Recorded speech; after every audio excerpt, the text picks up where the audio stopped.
تو جب ہم دعا کی بات کرتے ہیں تو خدا سے باتیں کرنا دعا ہے، خدا کی حضوری میں سانس لینا دعا ہے، خدا کی حضوری میں دل کھولنا دعا ہے، اپنے دل کا حال ظاہر کرنا یہ دعا ہے۔ کسی نے کہا بالمشافہ ملاقات کرنا خدا سے، یہ دعا ہے۔ تو یہ خوبصورت بات ہے جب کوئی خدا سے بات کرتا ہے، جب کوئی خدا سے باتیں کرتا ہے، یہ خوبصورت بات ہے، عمدہ بات ہے۔ اور خدا سے باتیں کرنا انسانوں سے باتیں کرنے سے بہتر ہے۔ اور میں آپ کو بتانا چاہتا ہوں، اگر کوئی خدا سے باتیں کرتا ہے، پہلی بات تو یاد کریں خداوند کبھی اس کو ریفیوز نہیں کرتا۔ انسان آپ کو ریفیوز کر سکتا ہے، انسان کہے ہو سکتا ہے میرے پاس وقت نہیں ہے، I have no time for you، لیکن خدا کے پاس جب بھی آپ آئیں گے بات کرنے کے لیے، خدا بات کرے گا، خدا آپ کو وقت دے گا، خدا آپ کی سنے گا۔ تو یہ عمدہ بات ہے خدا سے بات کرنا۔ یہاں پر زبور نویس نے خداوند کو مخاطب کیا ہے، خداوند کو۔ دوسری بات وہ کہتے ہیں میری باتیں، پہلا استعمال ہوا اے خداوند، خداوند کو مخاطب کیا ہے۔ خداوند کو مخاطب کرنا عمدہ بات ہے، یہ ہم نے سیکھا ہے، اچھی بات ہے۔ انسانوں کو مخاطب کرنے سے زیادہ اچھا ہے، زیادہ بہتر ہے۔ اور دوسری بات ہے میری باتیں، یہاں پر لفظ استعمال ہوا ہے میری باتیں، اور عبرانی میں یہاں پر جو لفظ استعمال ہوا ہے وہ ہے امارائے، امارائے، جس کا اردو میں ترجمہ میری باتیں۔ اور یہ لفظ جو ہے یہ آمر سے ریلیٹڈ ہے، آمر کا مطلب ہے کہنا۔ تو میری باتیں یا جو کچھ میں کہہ چکا ہوں، وہ کہتا ہے میری گفتگو، میری باتیں، میرا بیان، جو کچھ خداوند میں کہہ رہا ہوں۔ تو بڑی بات ہے یہ، کسی کی بات جو ہے اگر اس پر کان لگایا جائے تو اس کا مطلب ہے اس کو ترجیح دینے والی بات ہے۔ جب کوئی کسی کی بات کو سنتا ہے تو اس کا مطلب ہے اس کو ترجیح دیتا ہے۔ جب کوئی کسی کی بات پر غور کرتا ہے تو اس کا مطلب ہے اس کو ترجیح دیتا ہے۔ جب کوئی کسی کی بات پر دھیان کرتا ہے تو اس کا مطلب ہے اس کو ترجیح دیتا ہے جس کی بات ہے۔ تو یہاں پر زبور نویس خدا سے کہتا ہے میری باتیں، اس کا مطلب ہے جب خدا اس کی باتوں کو سنے گا، جب اس کی باتوں پر غور کرے گا، جب اس کی باتوں پر توجہ دے گا، اس کا مطلب ہے خدا اس کو ترجیح دے گا، خدا اس کی باتوں پر غور کرے گا، خدا اس کی باتوں پر دھیان کرے گا۔ یہاں پر وہ کہتا ہے اے خداوند میری باتوں پر کان لگا۔ خوبصورت ریکویسٹ ہے یہ، خوبصورت یہ التجا ہے، خوبصورت یہ دعا ہے۔ خداوند میری باتوں پر کان لگا۔ خدا سے التجا ہے، خدا سے ملتجی ہے زبور نویس کہ میری باتوں پر کان لگا۔ اور جو کان لگا ہے میں آپ کے سامنے رکھنا چاہتا ہوں۔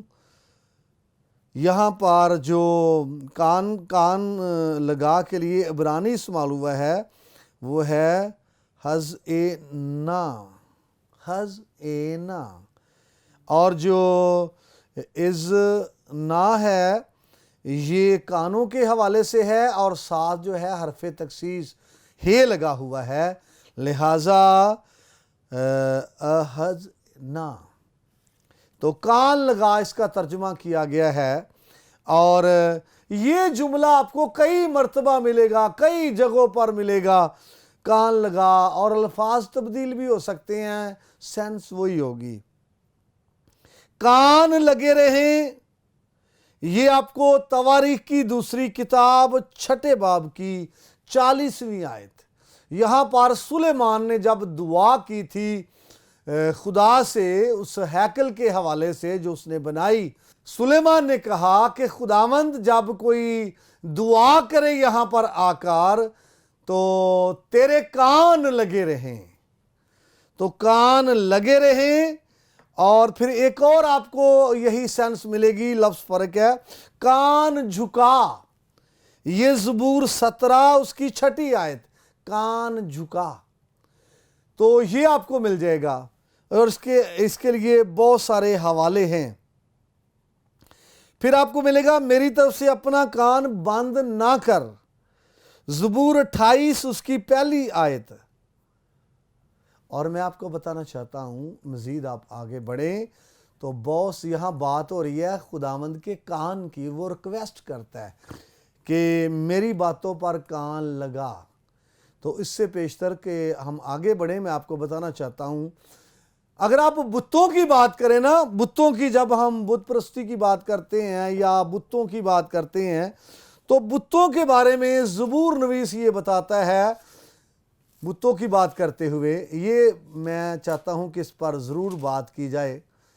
بتوں کی بات کرتے ہوئے زبور نویس جو ہے وہ کہتا ہے، زبور 115 اس کی 5ویں آیت سے، بلکہ آپ 3 آیت سے پڑھ لیں، ہمارا خدا تو آسمان پر ہے، اس نے جو کچھ چاہا وہی کیا، ان کے بت چاندی اور سونا ہے، یعنی آدمی کی دستکاری ہے، ان کے منہ ہیں پر وہ بولتے نہیں۔ یہ بتوں کی بات ہو رہی ہے کہ بتوں کے منہ ہیں پر وہ بولتے نہیں ہیں، آنکھیں ہیں پر وہ دیکھتے نہیں، ان کے کان ہیں پر وہ سنتے نہیں، ناک ہے پر وہ سونگھتے نہیں، ان کے ہاتھ ہیں پر وہ چھوتے نہیں، اور ان کے پاؤں ہیں پر وہ چلتے نہیں، اور ان کے گلے سے آواز نہیں نکلتی۔ یہ بتوں کی بات ہے، لیکن جب ہمارے خدا کی بات ہو رہی ہے تو یہاں پر ہمارے خدا کے بارے میں زبور نویس مزید یہ کہتا ہے، یہ زبور 94 میں آپ کو اس کی زبور 94 اس کی 9ویں آیت میں مل سکتا ہے، خدا کے حوالے سے یہاں لکھا ہے، جس نے کان دیا کیا وہ خود نہیں سنتا، اور جس نے آنکھ بنائی کیا وہ دیکھ نہیں سکتا۔ بھئی بتوں کے بارے میں تو یہ تھا کہ ان کے کان ہیں وہ سنتے نہیں ہیں، ان کی آنکھیں ہیں پر وہ دیکھتے نہیں ہیں، لیکن یہاں پر خدا کے بارے میں ہے، جو ہمارا خدا ہے، جو زندہ خدا ہے، کہ جس نے کان بنایا کیا وہ خود نہیں سنتا۔ تو ہمارا خدا جو ہے وہ سنتا ہے، جواب دیتا ہے، اور اس کے کان ہیں اور وہ سنتا اور جواب دیتا ہے۔ اس لیے زبور نویس یہاں پر کہتا ہے کہ کان لگا، یعنی زبور نویس یہ چاہتا ہے کہ خداوند خدا اس کی باتوں پر کان لگائے۔ تو اس سے مراد جب ہم تفسیر کرتے یہ ہے کہ خدا اس کی باتوں کو توجہ دے، خدا اس کی باتوں پر دھیان کرے، خدا اس کی باتوں کو ترجیح دے، خدا اس کی باتوں کو سنے، اور خدا اپنا کان اس کی طرف جھکائے۔ یہاں پر زبور نویس یہ کہتا ہے، اور سلیمان نے جب پریئر کی تھی ہیکل بنانے کے بعد، اس نے خدا سے یہی ریکویسٹ کی تھی کہ جب کوئی اس ہیکل کی طرف دعا کرتا ہے رخ کر کے، یا اس ہیکل میں دعا کرتا ہے، تو تیرے جو کان ہیں یہ لگے رہیں اس دعا پر۔ اور یہ تواریخ کی 2 کتاب 6 باب کی 40ویں آیت میں آپ کو مل سکتا ہے۔ اور میں آپ کو بتانا چاہتا ہوں، ہماری دعا تبھی فائدہ مند ہوگی جب خدا کے کان ہماری دعا پر لگیں گے۔ اگر ہم دعا کر رہے ہیں اور خدا کے کان ہماری دعا پر نہیں لگے، اور ہماری دعا فائدہ مند ہو نہیں سکتی۔ ہماری دعا کا کوئی فائدہ نہیں ہے اگر خدا کے کان ہماری دعا پر نہیں لگے۔ تو اس لیے زبور نویس کہتا ہے کان لگا۔